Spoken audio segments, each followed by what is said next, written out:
Yu Yangyi is an excellent blitz player. Off we go. Magnus opens the game with 1e4. We have e5 and the Petrov. Magnus quickly takes the pawn, and Petrov is a very solid opening, but very quickly Magnus plays h3. Now this is such a rare move. If let's say this position has been reached 75,000 times, this has been played only 25 times. That's how rare it is. And Magnus is literally blitzing out his moves.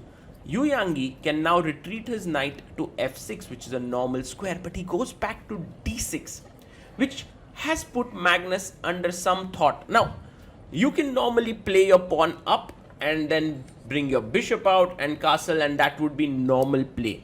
But Magnus needs to play for a win here in such a symmetrical position. How does he do that? He goes c4. Very interesting. Because if Yu Yangyi takes here, he can take back, get his bishop out and castle. That's his plan. So taking the pawn might not be the best idea, although it's a very normal move. You can see Yu Yangyi is a little bit uncertain in this new position because he hasn't prepared it at home. That's what Magnus wants to do. He's telling his opponent that we both will play on equal terms in terms of theory, and then I'm the superior player. By the way, Yu Yangyi has taken a very, very dangerous decision. He's given up a pawn, but essentially he's telling Magnus that your pawns are doubled, and I think I'll get them back later with interest, and then your d3 pawn would be weak. Okay, black castles. Magnus brings his knight. Magnus is like, I'm not going to let go of that pawn now. That's a very, very precious pawn that I have won in the center of the board. How does black continue? What is his plan to recover this pawn? Yu Yangyi has to answer these questions. He goes b5, answering them. He wants to push the knight. He wants to bring his bishop here, the other knight here, and then win this pawn. That's what he wants to do. Magnus Carlsen now has to fight against these things. He goes a3, bishop comes out, and d4. I really like this move because now you are attacking this pawn twice. Also, you want to get the bishop out to d3. Yu Yangyi saves that pawn. Bishop d3 looks like a normal move, but Magnus goes bishop e2. Knight comes out and he plonks his knight on e5. Of course, you can't take it because that would undouble the pawns. And also, you're looking at the softened c6 square. So Yu Yangyi must remain very careful because if he goes knight b6, then the bishop comes here, defends it, also prepares the knight jumping into the c6 square. And so he's taking his time. Look at the time difference. He goes bishop f6 here. Now, with bishop f6, the point is you are attacking the knight on e5, but Magnus can now jump into the knight. Look at the time. Magnus had 2 minutes 20 seconds. Now you have to take this knight. So you take it. Pawn takes. Now this knight is attacked.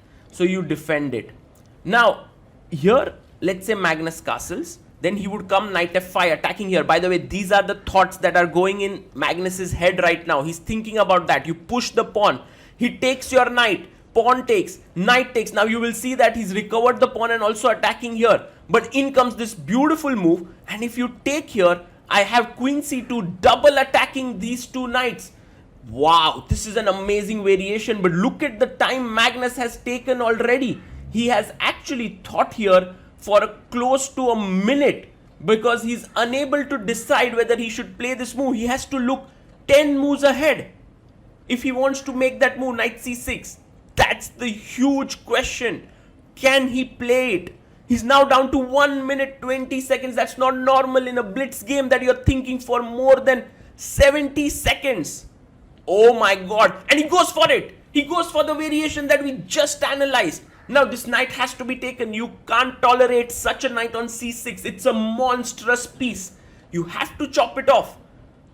Yu Yangyi is now thinking. Now, look, Magnus thought for one move for like 70 seconds.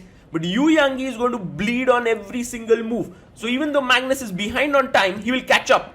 Knight b6, he castles. He has these moves prepared. He castles it out. And Yu Yangyi plays knight f5. Now if you play bishop e3, that won't be great. So he pushes his pawn. He pushes his pawn forward. And as we know, these two pawns are extremely strong. So you must take and take the pawn on d5. That's what you have to do. But you could also take on c3. Pawn takes c3. Queen takes d5. By the way, Didn't we tell you that Magnus's decision of thinking for more time would work out? Look at that. He has 16 more seconds than you, Yangyi. Now knight d5, this final piece where you play bishop f3 so that you give up this pawn. That's such a smart idea. You can also go bishop g4. Magnus pauses here because he has these two great options in the position. Will he play one of those, or will he go and save the pawn, which is also possible? He goes bishop f3. Brilliant chess. Knight takes c3 is met with queen c2, attacking in double attacking. So you can't do that. Yu Yangyi has to move his knight away, and look at how the position has beautifully opened up for the bishop. Magnus is an artist who has actually made the canvas in his favor now. Bishop f4 attacking here. This is a critical pawn because you take the queen, and then supported by this bishop, this c pawn would become a monster. So Yu Yangyi needs to save it. Maybe rook c8, but that looks terrible. He goes back. But now you take. And if I take with the pawn, pawn pushes, attacks the queen, and I win the rook. So you need to be careful over there by Yu Yangyi. I think Magnus can chop off the knight, but also he can let it be. He can just bring his rook to the open file. Why to take? He can bring his queen up. That's also a good move. But he takes it. He wants clarity. So now the queen has to take. Yes, he takes. Queen takes. Pawn takes. And now rook d1 attacking here. Maybe a better move was to play something else, but rook d1 looks so normal. If you play rook fd8, there is c7 attacking this rook. So you need to bring this rook to d8. And he brings it. He brings this rook to d8. If c7, you can go back and try to win this pawn. But now Magnus's next few moves are simply phenomenal.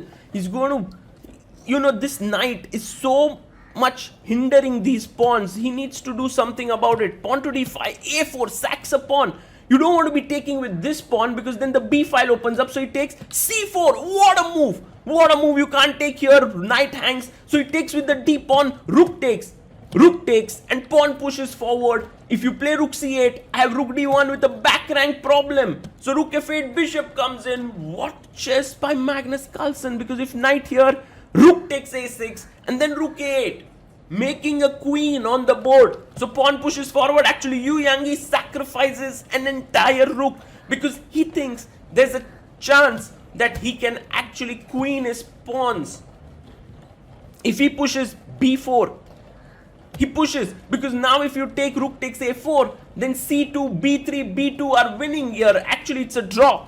So Magnus can't take the knight. He has 18 seconds to figure out. Yu Yangyi down to 3 seconds. Bishop f5. Such a good move.